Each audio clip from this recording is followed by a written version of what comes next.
Hey there, CPC family. It's Pastor Tim. It's Wednesday, so you know that means we have some great children and youth programs going on today, so don't miss out on that. But I want to share with you a quick word.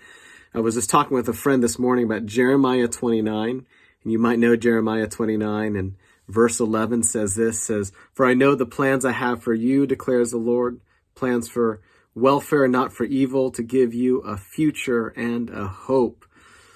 And the thing that we forget sometimes is that verse 11 comes after verse 7, of course. And so as you read up and scroll up to verse 7, you see God says something first before the blessing in verse 11. And verse 7 says this, "But seek the welfare of the city where I have sent you into exile, and pray to the Lord on its behalf. For in its welfare you will find your welfare."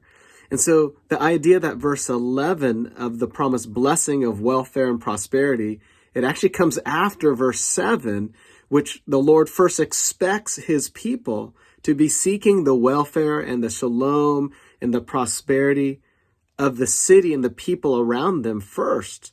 It was actually a call for them to be a blessing to their community. And actually, this was not any normal community. They were exiles actually in this land. And so God was actually telling them to love their enemies, to bless those that persecuted them, to seek the peace and the prosperity of those who maybe you disagree with. And then verse 11 comes. "For I know the plans I have for you, declares the Lord, plans for your welfare, not for evil, to give you a hope and a future."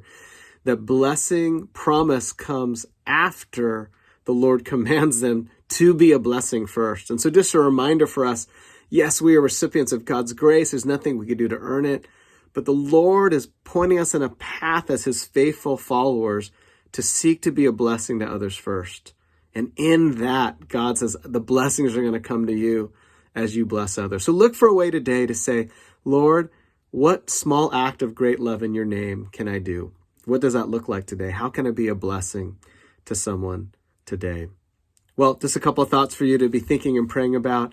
Hey, I want to remind you as well, this Sunday as we continue our series in Isaiah, would love for you, of course, to come 9:30 and 11. Again, we have our kids programs going on. We have some adult classes that happen as well. But also an additional thing, a special thing later this month, we have a men's gathering, a men's retreat with speaker Chuck Wysong. You'll hear more about that on Sunday. You don't want to miss it. So men sign up. I'll be there. A bunch of other men are going to be there as well. And also for the women, we want to let you know, not only on Tuesday and Thursday mornings we have a Bible study, we have a brand new Monday night Bible study open to all women Monday nights. Check that out. Email us if you have any questions about any of our adult studies, any of our youth or children's programs. But we'd love to see you as well. Come in person on Sunday. We can tell you more about these great opportunities. A lot of other great things as well we're mentioning in the announcement email that you received. Check those out. Let us know how we could be praying for you and with you in this season. Take care. God bless.